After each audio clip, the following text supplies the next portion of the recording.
Mi nombre es Adrián Pineda y esto es Personalidades Hispanas en Canadá. Y empecé a leer y eso nunca se me va a olvidar, porque estaban todos mis compañeros ahí chacoteando y comiendo papitas y todo. Y yo empecé a leer y de repente se empezaron a callar. Y cuando terminé de leer, había un par que estaban llorando y me aplaudieron todos muchísimo. Y mi profesor se volteó, que es mi profesor que se llama Gonzalo Valdés Medellín, que es periodista, dramaturgo y demás, y yo le tengo mucho cariño, se volteó y me vio con tremenda cara y me dijo: yo no sé si tú vas a ser actriz, pero escritora eres.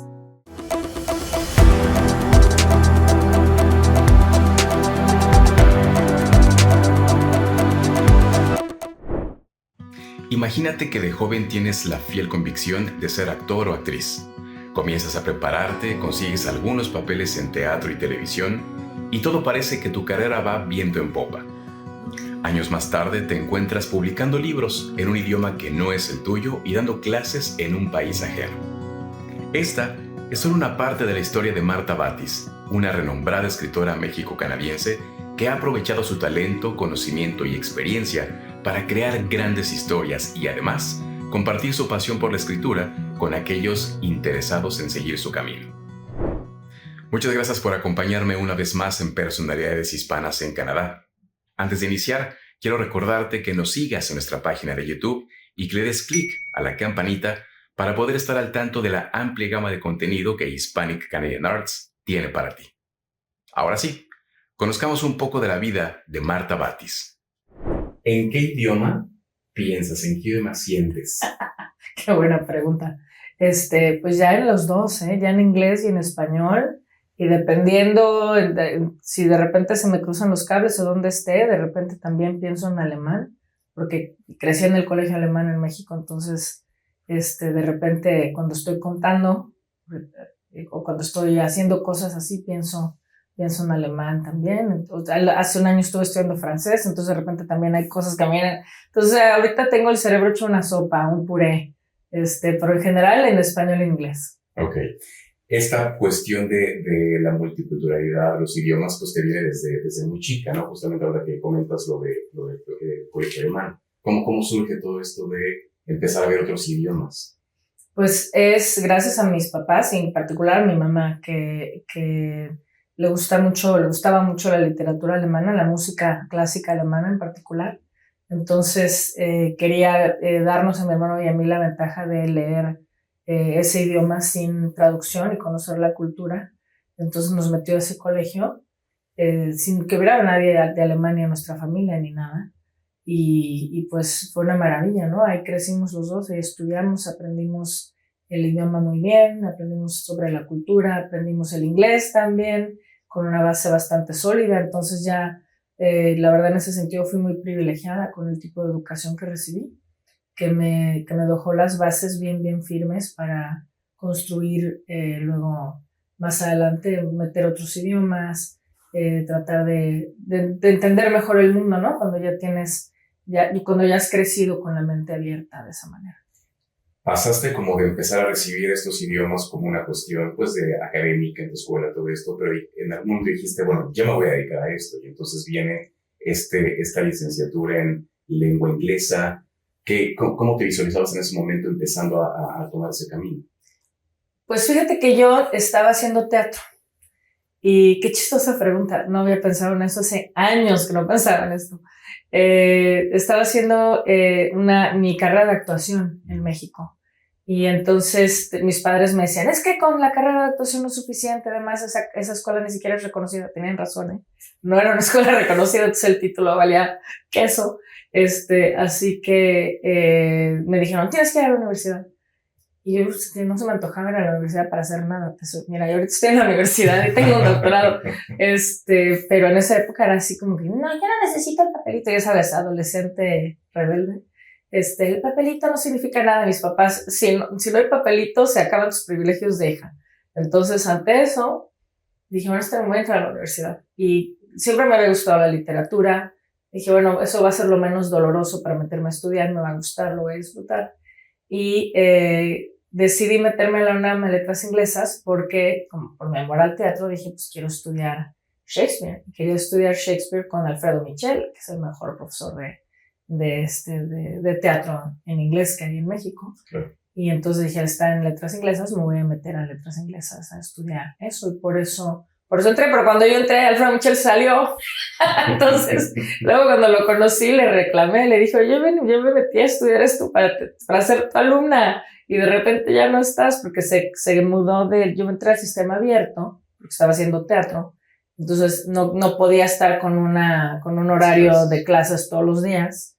Y el sistema abierto me hacía ir nada más una vez a la semana.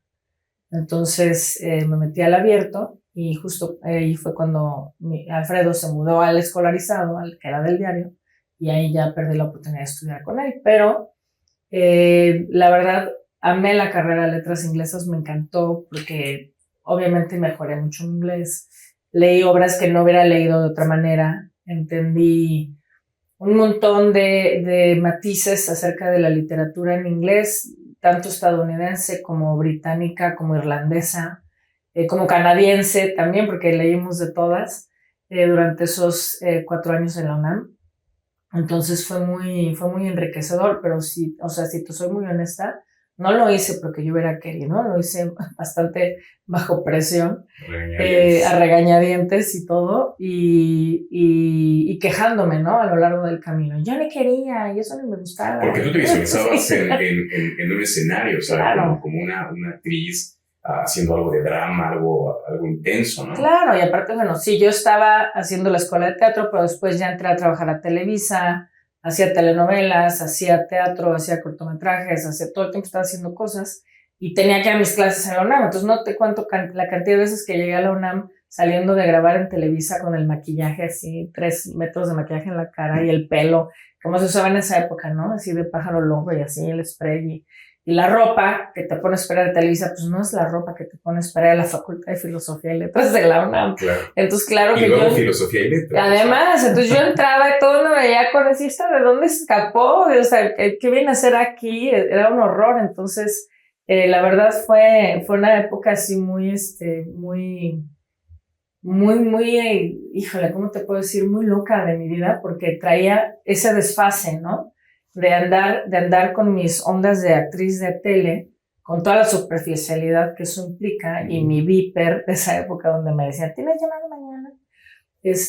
Y al mismo tiempo estar leyendo Chaucer, y estar leyendo Shakespeare, y estar leyendo Faulkner, entonces también llegaba yo a Televisa leyendo Faulkner, y me decían, ¿qué estás leyendo? ¿Y por qué lees eso? Porque todos andaban con su teleguía, ¿no? Entonces realmente yo no encajaba en ninguna de las dos, ¿no? Claro. Por precisamente la dualidad esta en la que andaba. Habrá sido que por eso fue que dijiste, bueno, voy a empezar a escribir y entonces quizá salirme un poco de las cámaras, salirme un poco de esta cuestión y voy a escribir y voy a empezar a perfeccionar eso. Fíjate que la escritura no la busqué yo de manera directa. O sea, a mí me gustó siempre escribir. Y siempre bueno, en la prepa me gané el premio a la más rollera de la generación y me dieron mi rollo de papel de baño y todo. Porque mis maestros y de ya llegó el examen de Marta, ¿no? Páginas y páginas. Siempre se me dio muy fácil, pero nunca, o sea, si tú me hubieras preguntado a la Marta de 18 años, ¿vas a ser escritora? Yo te hubiera dicho, estás loco, yo voy a ser actriz. Y me gustó siempre leer y todo, pero no estaba en mi radar. Yo empecé a escribir realmente, o a pensar en escribir, cuando estaba en la clase de teatro, en la escuela de actuación, en el núcleo de estudios teatrales, y tenía un maestro, el profesor de actuación nos puso un maestro de literatura, porque dijo que los actores éramos todos una bola de incultos, que no leíamos nada. Claro, yo no me sentía identificada con eso, yo sí leía, claro, pero en general no. Y entonces nos puso la clase de literatura.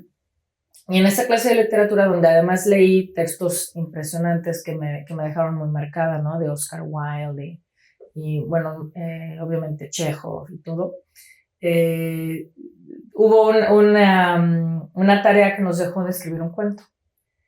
Y entonces, pues a mí no me digas que me siento a escribir. Yo feliz me senté y dije, ahora me voy a sentar a escribir mi cuento. Y lo escribí primero a mano y luego lo pasé a máquina. Y me salió pues bastante largo, creo que nos habrán sido unas 8 o 10 páginas por ahí, que o sea, a doble espacio y todo es largo.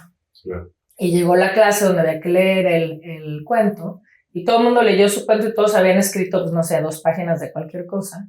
Y yo dije, no, yo al final, porque el mío es el más largo. Y empecé a leer y eso nunca se me va a olvidar. Porque estaban todos mis compañeros ahí chacoteando y comiendo papitas y todo. Y yo empecé a leer y de repente se empezaron a callar. Y cuando terminé de leer, había un par que estaban llorando y me aplaudieron todos muchísimo. Y mi profesor se volteó, que es mi profesor que se llama Gonzalo Valdés Medellín, que es periodista y dramaturgo y demás, y yo le tengo mucho cariño, se volteó y me vio con tremenda cara y me dijo, yo no sé si tú vas a ser actriz, pero escritora eres. Y yo me acuerdo que me quedé con los ojos cuadrados así de no, o sea, yo ni siquiera sabía, yo ni quería hacer esto, tú fuiste el que me dijo. Y entonces me dijo, no, sí, tienes que seguir por ahí, no puede ser que no escribas, tienes mucho talento, mira, no sé qué. Entonces me metió el gusanito. Y ya tenía yo el gusanito, pero no había pensado en hacerlo, o sea, ese cuento se quedó ahí. No había pensado en hacer nada con eso hasta que con una de mis amigas del teatro fui a un antro y no nos dejaron entrar, porque ella tenía facciones indígenas y no cabía, ya sabes, en el look del lugar, y entonces me dijeron que yo sí puedo entrar, pero ya no. Y yo me enojé horrible, y bueno, por supuesto, después de recordarles hasta de lo que se iban a morir, me quedé tan enojada que dije, tengo que hacer algo con esta rabia. Y escribí un artículo, y me fui así por mis pistolas al 1+1, que era el periódico que quedaba cerca de mi casa, y me metí con el director, que en esa época era Huberto Batis, que se apellida igual que yo, y resulta que es primo de mi papá, pero yo no sabía, no nos conocíamos. Okay.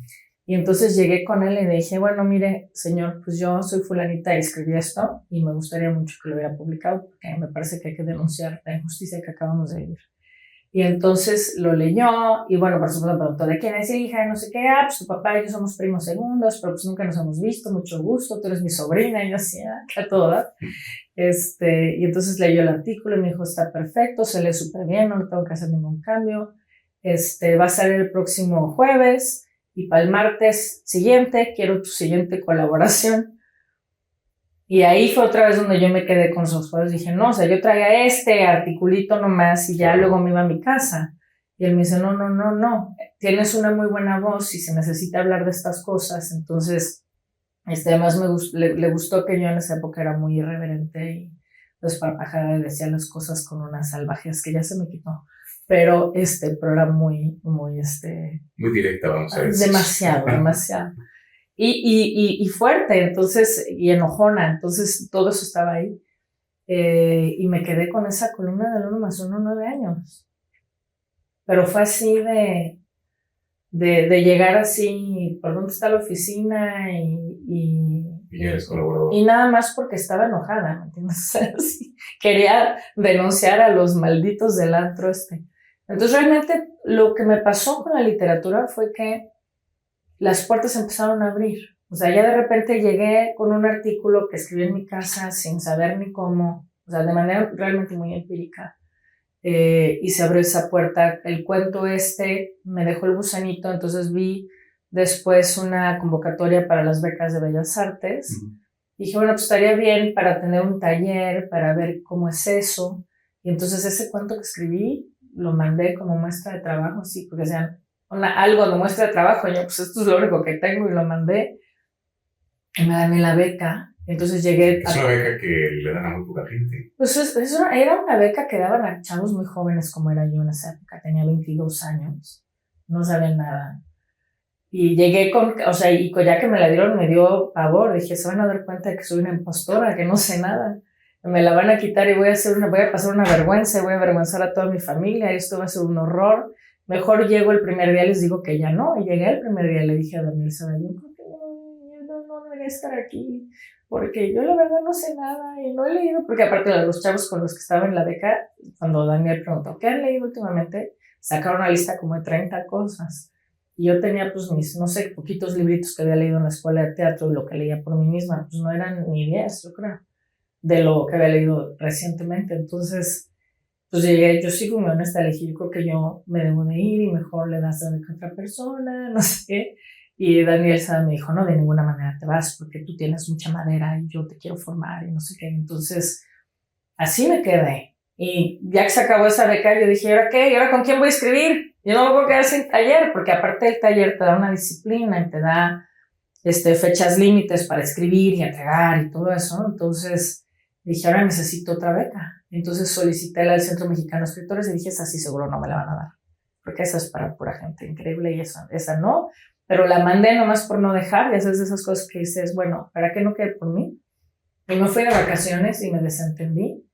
Y de repente me habla mi mamá donde estaba de vacaciones y dice, pues se me acaban de hablar del Centro Mexicano de Escritores que te dieron la beca. Y yo, te lo juro que me quedé, tengo el recuerdo que me quedé paralizada con el teléfono así de... No lo podía creer, lo impresionante que fue. Y así, entonces, realmente fue que se me abrieron las puertas solitas de manera mágica. Entonces, a medida que iba yo tomando las clases, equivocándome, porque por supuesto, como te digo, no sabía nada, no tenía idea. Entonces, fue todo un aprendizaje muy, muy de veras de caerte, levantarte. Y a medida de que iba cometiendo errores terribles y haciendo el ridículo, iba afinando cosas. Y bueno, terminé dedicándome a eso, ¿no? A final de cuentas. En ese inter que es que escribes este conjunto de cuentos que empieza a salir ya un poco de México y entonces te leen en Latinoamérica, te leen en España. Uh-huh. De repente como que pareciera que tu carrera se perfilaba para, vamos a decir, el mercado de habla hispana. ¿Cómo es que de ahí de repente vueltas y dices, me voy a ir a Canadá? No, bueno, es que tampoco fue a propósito. Porque ya me di cuenta que nada de mi vida ha sido a propósito, todo ha sido accidental. Sí, todo ha sido como el Borras, literal. ¿O quién te trajo? ¿Quién te mandó? Bueno, es que fue sin querer. Yo me casé en el año 2000. Mi marido estaba viviendo en Estados Unidos, concretamente en Texas. Él es ingeniero y se dedica a cosas del medio ambiente, cuidado del medio ambiente en la frontera, y estaba viviendo en El Paso, Texas. Y entonces yo dije, bueno, me caso porque el asunto es tener el hombre y ya luego lo mudamos de lugar. Pero pues un rato me va a tocar ir al Paso, todos mis amigos en México, escritores y actores, y tú te vas a ir al Paso. Y yo, sí, me voy a ir. A ver qué pasa y a ver qué dice la vida después. Y bueno, por supuesto me fui. Y al vivir allá, tú sabes cómo son las leyes migratorias en Estados Unidos, la visa que yo tenía no me dejaba trabajar. Entonces dije, pues si me voy a tener que quedar en mi casa encerrada, porque aparte tampoco era opción para mí cruzar la frontera y trabajar en Ciudad Juárez, porque estaba en las muertas de Juárez a todo lo que daban. Entonces ahí sí mis papás me dijeron, te regresamos. Ya dije, con nada de que te vas a trabajar a Juárez, pero ni loca, o sea, tienes prohibido. Y tenía razón, porque yo no era de ahí, no conocía la ciudad, me hubiera visto, o sea, simplemente perderme en un lugar por ahí hubiera sido fácil. No. Entonces me quedé en mi casa, de ama de casa, yo no sabía cómo hacer eso. Y entonces dije, bueno, pues entonces voy a tener un bebé, para pues hacer algo, ¿no? Y entonces me embaracé, y pues me embaracé de gemelas. Y entonces ahí sí ya como que quieres jugar a la casita, súper concebido. Y viviendo en El Paso, me di cuenta que realmente yo, o sea, no me gustaba vivir en Estados Unidos, no me gustaba la vida en la frontera, que tiene muchas ventajas, o sea, porque puedes tener lo mejor de los dos mundos viviendo ahí. Tienes unos tacos deliciosos, pero tienes el shopping, pero me hacía falta más. Entonces, sí le dije a mi hermano, ¿sabes qué? Vamos a regresarnos a Ciudad de México, yo extraño a mi familia, extraño a mis amigos, extraño hacer teatro, quiero regresar, quiero escribir más, quiero estar en la Ciudad de México. Y estábamos justo en ese asunto de, bueno, vamos a ver cómo regresamos, buscar una chamba o algo, cuando a mi tío lo secuestraron. Y entonces todo el asunto alrededor de su secuestro fue muy difícil para toda la familia.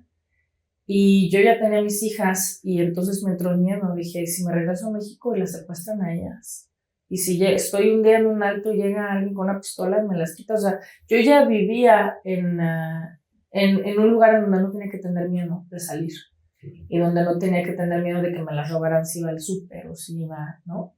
Entonces dije, no me puedo regresar a México y arriesgar a las bebés, porque eran bebés. Entonces le dije a mi marido, no, pues no podemos regresar a México ante esto. Sí tenía yo bastante miedo. Era la época además del mocha orejas y de, o sea, justo cuando se empezó a poner fea la situación. Y entonces dijimos, hay que buscar otra opción que no sea Estados Unidos. Y ahí había una señora canadiense que nos dijo, ¿por qué no intentan Canadá?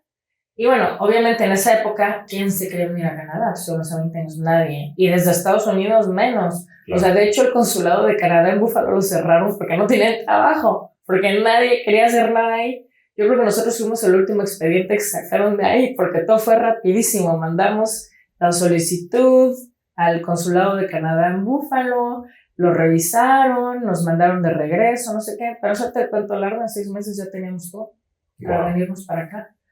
Y sí, yo creo que como éramos los únicos de Estados Unidos que se querían ir a vivir a Toronto, entonces pues agarramos nuestras cosas y nos vinimos a la aventura, así de pensar, bueno, pues si nos va bien, qué bien, y si no nos va bien, pues regresaremos a México, pero ya no a la Ciudad de México, regresaremos a algún lugar del interior donde sea más seguro, menos, yo estaba de verdad con miedo de estar en la zona metropolitana con las niñas. Pero dije, bueno, algún lugar, a lo mejor Querétaro, a lo mejor no, algún otro lado, es más viable. Sí. Entonces, con esa idea, nos venimos a Canadá a probar. Y a ver probando, si llegó la maestría, llegó el doctorado. Exacto. Y ya, mira, nos llevamos aquí 20 años, justo. Y ya, pues ya no nos fuimos a ningún lado, ya nos quedamos aquí, hicimos la vida aquí, los niños crecieron aquí. Las niñas están haciendo aquí su vida, aunque hay una de ellas que siempre dice, yo hubiera preferido crecer en México, ¿por qué no vivimos en México? O sea, de todas maneras, siempre, ante los hijos siempre con algo te equivocas, ¿no? Entonces, ella es la que siempre dice, yo hubiera querido estar allá. Claro, yo también hubiera querido estar allá. O sea, yo de hecho quería estar allá, pero me daba mucho miedo en esa época donde tú sabes, esa época que era tan frecuente oír que había llegado alguien con la pistola, te bajaban del coche y se subían al coche y se lo robaban. Dije, o sea, si alguien me baja del coche y tengo a mis hijas amarradas en el asiento de atrás, ¿a cuál saco? O sea, es Sophie's Choice, agarro la de la derecha, la de la izquierda, y lo que me bajo se iban del coche con las dos para robarse el coche. Dije, no hubiera podido, me hubiera muerto de miedo de salir a cualquier lado. Y entonces me quedé cobarde y nos vinimos para acá.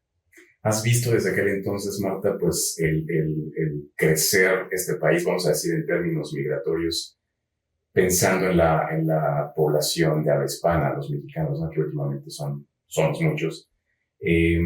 ¿Algo de esto te inclina como para decir, quiero dar un taller para enseñar a la gente a escribir? Sí. ¿Cómo llega esa idea?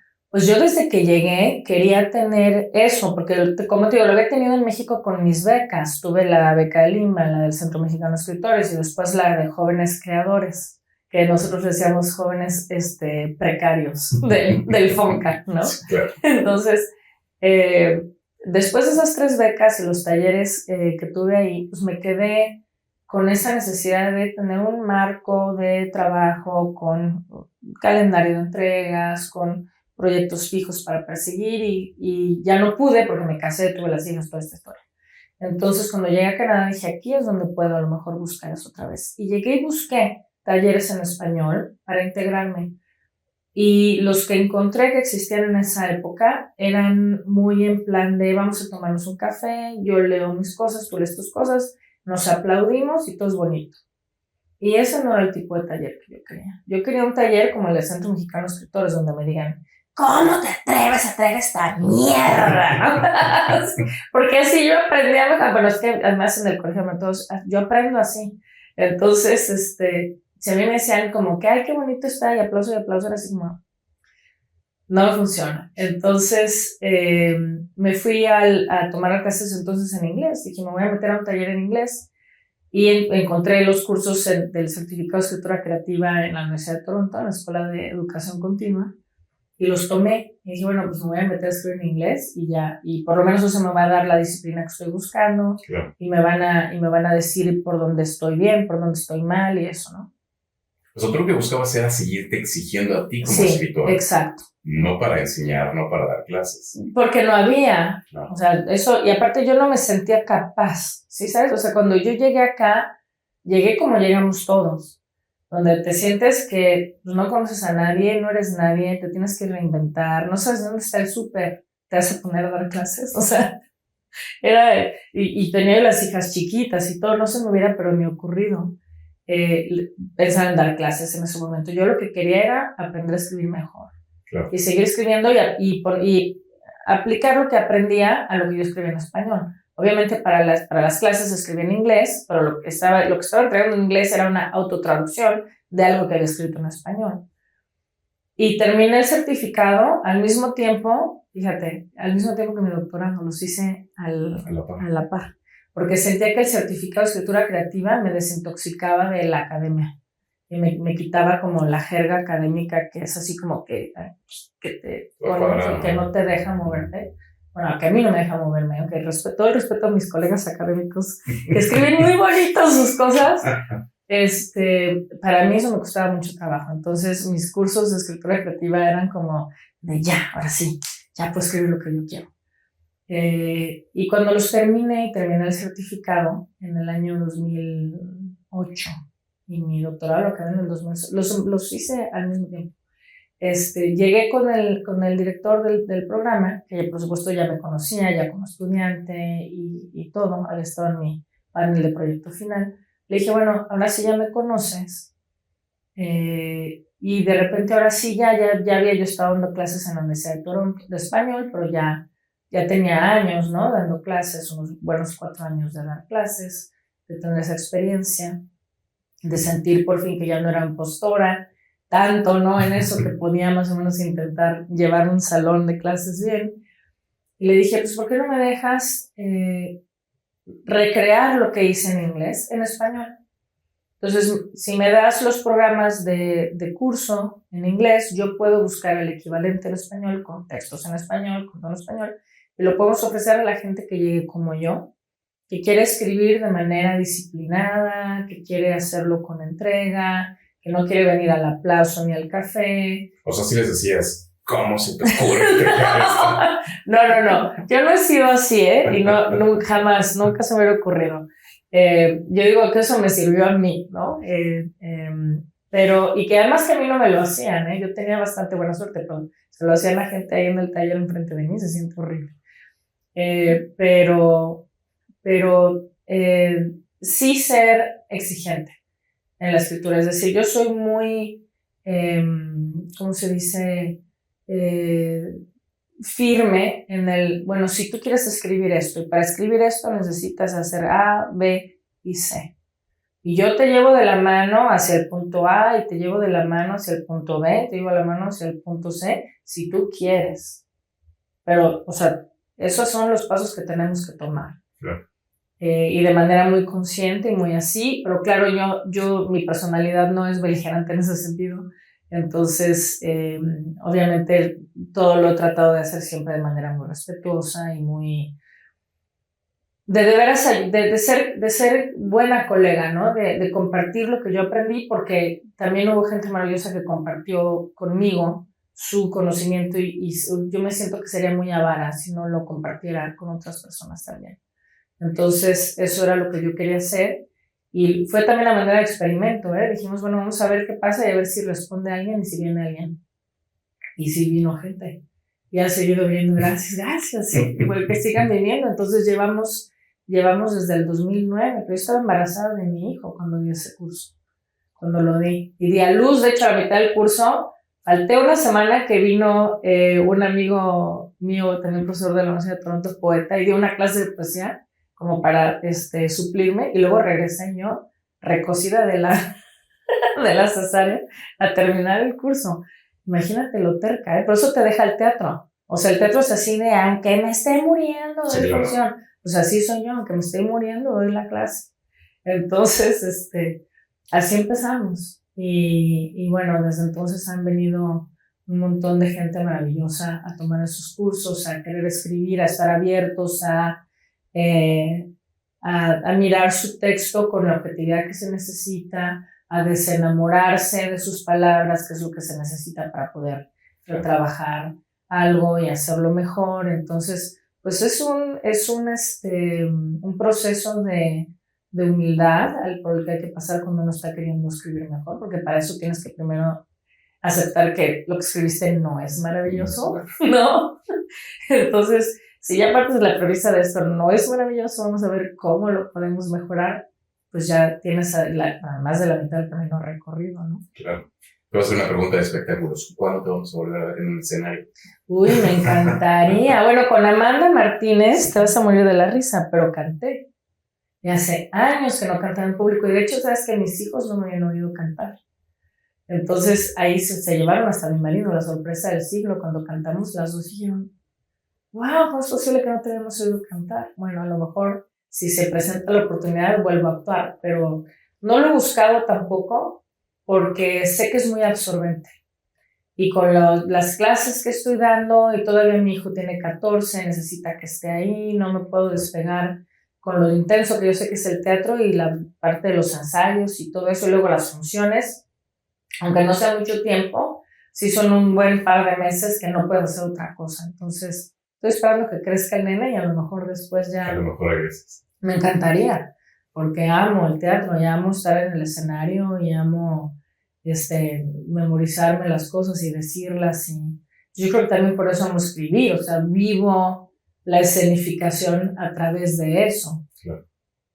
¿Cuál crees que sea, para cerrar, mi querida Marta, tu colaboración, vamos a decir, la semilla que dejas en esta comunidad, y que has dejado en esta comunidad? No solamente de gente que habla español, sino de gente, pues vaya, aquí tanta multiculturalidad. ¿Cuál es tu aportación a este país, vamos a decir? Ay, no sé, yo siento que es de una arrogancia terrible decir cuál es mi aportación. Mi aportación es, no sé, pero sí te puedo decir qué es lo que yo he querido hacer. Creo que es más fácil decir eso, ¿no?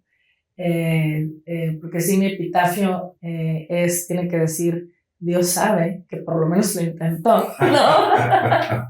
Siempre. Yo lo que he querido hacer desde que llegué aquí es formar parte de una comunidad de escritores que escriban en español, y me ha tocado ayudar a formar a varios de ellos que ya están escribiendo y publicando por su cuenta, lo cual siempre es un motivo enorme de felicidad. Siempre que alguien llega otra vez al curso en la Universidad de Toronto y empezamos a trabajar, es para mí un privilegio enorme que me den su confianza, porque además cuando uno escribe muestras tanto de ti, tus vulnerabilidades, y poner eso en las manos de alguien más, yo sé lo que es, yo lo he hecho, sé lo que cuesta. Entonces es algo que yo agradezco siempre y valoro y lo cuido y lo tomo con cuidado, y con ese mismo cuidado les digo, sí está bien bonito, pero cámbiale esto, ¿no? Entonese ha sido mi deseo. Y en cuanto a mi escritura, por ejemplo, ahora en inglés, pues yo creo que ha sido con el último libro que escribí, No Stars in the Sky, llevar hacia la luz en los ojos del público canadiense algunos de los problemas que me parecen más graves que tenemos en América Latina, en particular las mujeres, los abusos que sufrimos, las violencias, diferentes violencias, la injusticia y obviamente en ese sentido la corrupción política que hay en todos los países. Entonces, poner un poco eso en el, digamos, en el seguidor, para usar el término del teatro, darle seguidor a eso para que la gente vea, porque de repente yo siento que a todos los latinos, y yo creo que eso nos pasa a todos los que somos migrantes acá, ¿no? Todos los asiáticos, pues todos son asiáticos, y si la gente no sabe, pues si es coreano, chino, japonés, les da igual, y no es lo mismo. Y lo mismo nos pasa a nosotros, si es guatemalteco, argentino, boliviano, mexicano, es lo mismo, y no es lo mismo. Entonces, yo quise hacer un poco un panorama para mostrar que, bueno, tenemos todas estas cosas que la gente conoce acá y que disfruta, ¿no? El Caribana, el Festival de la Comida, todas esas cosas que la gente dice, ay, Latinoamérica, qué bonito, la fiesta de la comida, todo increíble.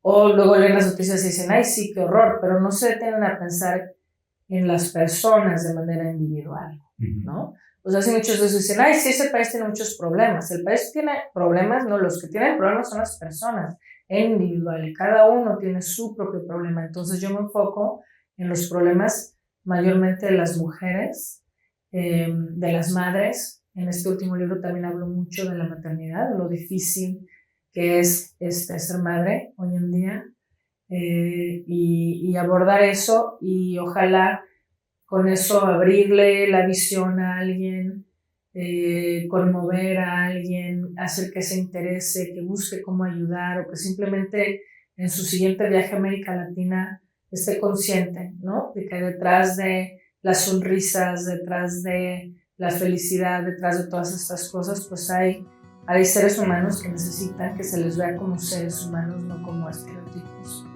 Entonces eso es lo que humildemente desde mi pequeña trinchera. Sin duda no hay manera de saber si uno es bueno para algo hasta que no se experimenta.